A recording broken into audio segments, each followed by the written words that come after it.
Hello, I'm Chris and welcome to a tech video.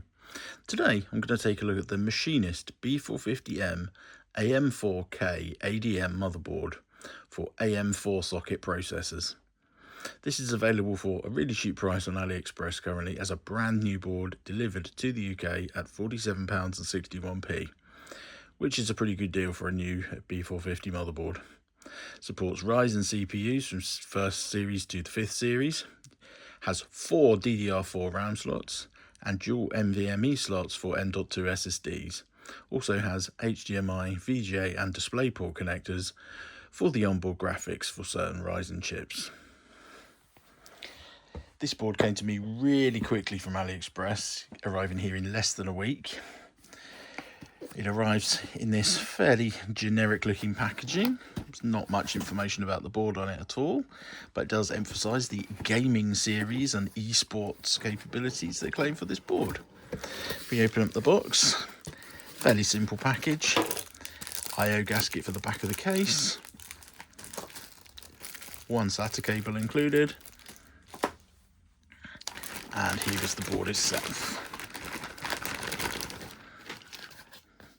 Common with all these Chinese motherboards, doesn't come with a BIOS battery, so you will need a CR2032 battery if you're going to be able to use this board. Nice touch is a bit of anti-static protective foam on the back, and although they only shipped this to me in the box inside a plastic wrapper, it did actually make it here in perfect condition. If we have a look at the board, it does actually look like quite a well specified board. It's the Micro ATX form factor, so will fit into all small cases. Comes pre-fitted with the attachment brackets that you'll need for some AM4 coolers, although if you're using a stock AMD cooler you will need to remove these screws, take the plastic brackets off. Something like the Wraith Stealth, that will fit on the board just screw mounted using those holes through into the metal backplate that's also provided. In terms of features, you have a PCI X16 slot. There's also a single PCI Express 2x slot down there. Here you've got your 2 NVMe slots for SSDs. This one is also equipped with a lower slot for using a Wi-Fi adapter card. As far as I know, if you use a Wi-Fi adapter in there, you can't then use an SSD in that slot though, so it's worth bearing that in mind. But really nice at this price point to see a board with 2 M.2 slots. Also really nice to see is 4 DDR4 RAM slots. Again, very unusual on entry level and indeed a lot of Micro ATX boards at all.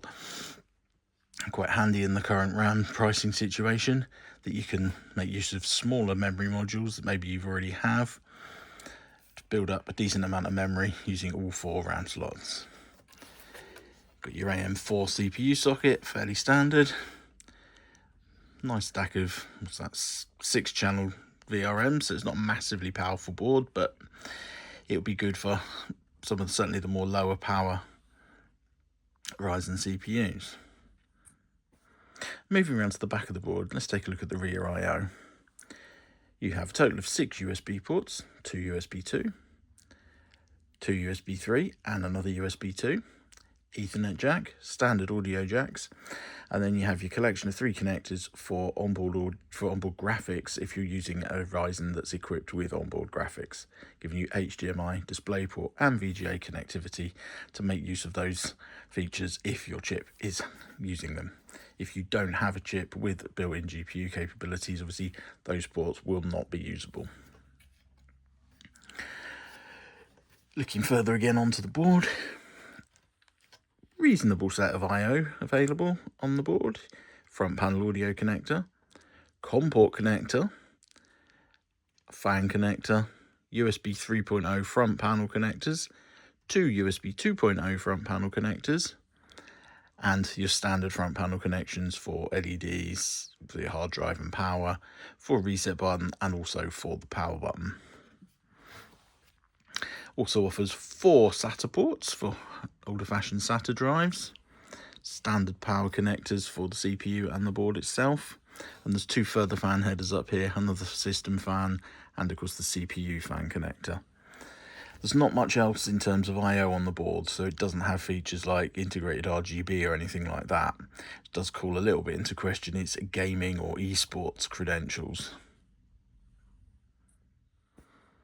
Overall, the board seems quite nicely made.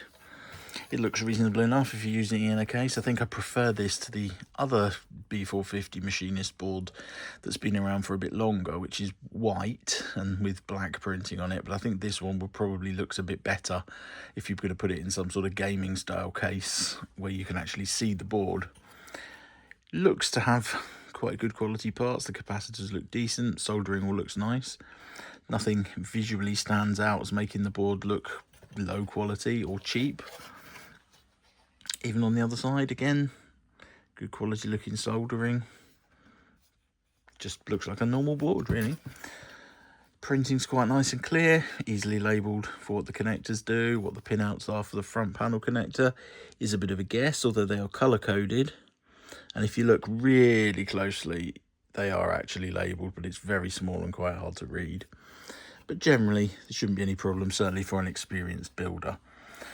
I would suggest that this probably isn't the sort of board that a novice PC builder is going to be looking at. You're going to want to go for something with a bit more documentation and perhaps a bit more support. Support and documentation really is one thing where there is some question marks behind this board. For example, whether it will be possible to find and install a BIOS update, who knows. The board itself doesn't come with any instructions, although there is a downloadable PDF of an instruction manual, which actually looks fairly standard for a motherboard, giving you details of the pinouts for the various connections and a bit of instructions on assembly. But again, I don't think this is really aimed at inexperienced PC builders. I would say this is an ideal board for making use of some existing components that you already have. Personally, I'm going to use it in a very small form factor case to build a mini server using an older Ryzen 5 Pro 2000 series low energy chip with only the 35 watt TDP, so hopefully should be really quiet and cool running and efficient, and obviously isn't going to present any problems at all to the power supply capabilities of this board being a super low power chip. I will update with another video once I've had a chance to build this and see about getting Windows installed and see how it performs. But overall, I'm pretty pleased with this purchase, and if you're considering it, I think it might be worth a go. So, thank you for watching. I hope this has been useful. I couldn't find much information about this board when I first started looking at it, so I thought I'd put a bit of a video out there. This is my first tech video, so I hope the presentation wasn't too bad and that somebody out there finds it useful. I will share some more information about this board once I've got it up and running, as I said. But until then, hope you enjoyed the video, and thanks for watching.